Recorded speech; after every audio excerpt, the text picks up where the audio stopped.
Eh bien bonjour à tous chers amis de la mémoire, j'espère que vous allez bien. Pour cette nouvelle vidéo, je me suis dit tiens, ce serait intéressant de travailler, pourquoi travailler, s'amuser sur les mnémotechniques. La mnémotechnique en fait c'est quoi? C'est l'art de la mémoire. Ça vient de mnémosine du 8e siècle avant Jésus-Christ, de mnémé donc qui signifie mémoire. Et nous allons à présent rentrer dans le vif du sujet. Qu'est-ce que la mnémotechnique? Nous avons tous en fait une mémoire naturelle. Et à travers la mnémotechnique, qu'est-ce qu'on va faire? On va développer une mémoire artificielle. Et cette mémoire, en fait, elle va fonctionner comment? Simplement par des associations d'idées, et on va faire appel à des mnémoniques. Et les mnémoniques, qu'est-ce que c'est? C'est un ensemble de procédés qui nous permettent en fait de pouvoir enregistrer une information à travers un langage verbal, une construction, un code, une phrase, quelque chose de visuel, d'imagé. Et vous allez voir, ça va être super sympa. Vous êtes prêts? Souvent, on ne sait pas, par exemple, entre avril, octobre, au cours de ces deux périodes de l'année, qu'est-ce qu'on fait? On avance, on recule, on ne sait jamais. Eh bien, je vais vous donner une astuce qui est géniale. Avril, on avance d'une heure et octobre, on recule d'une heure. Voilà. Et avec ça, automatiquement, vous saurez quand est-ce qu'il faudra avancer ou retirer d'une heure. Intéressant. La deuxième, par exemple, si je vous dis droite, gauche en anglais, est-ce que vous savez? Oui, left, right. Mais c'est vrai que pour les enfants, ou même pour nous, il y a des moments en anglais, on n'est pas spécialement très fort.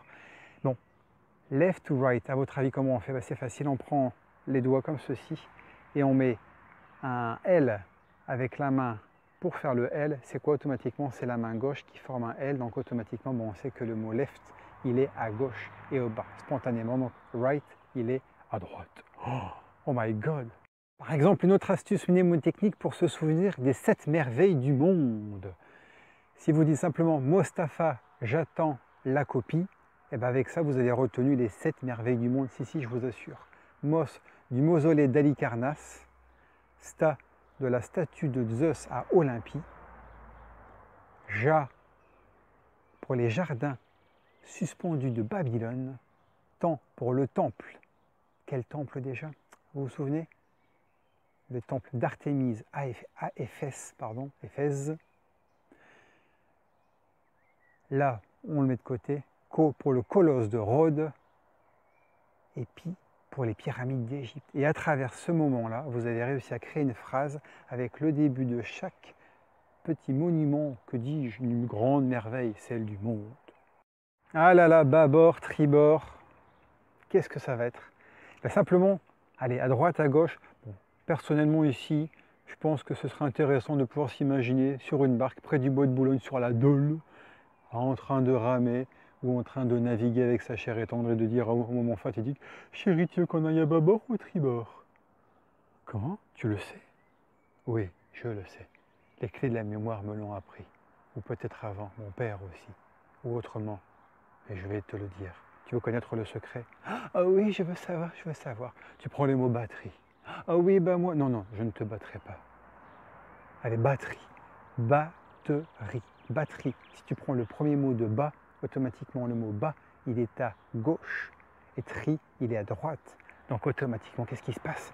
Tu sais que bas, c'est à gauche, bâbord. Et tri, de tribord, c'est à droite. Ah mon chéri, tu es mon héros. Vous voulez avoir cette sensation-là? Naviguer sur les flots alors. Allez, soyons fous, une autre astuce peut-être. Quels sont tous les pays qui sont limitrophes, qui juste à côté de la France, à votre avis?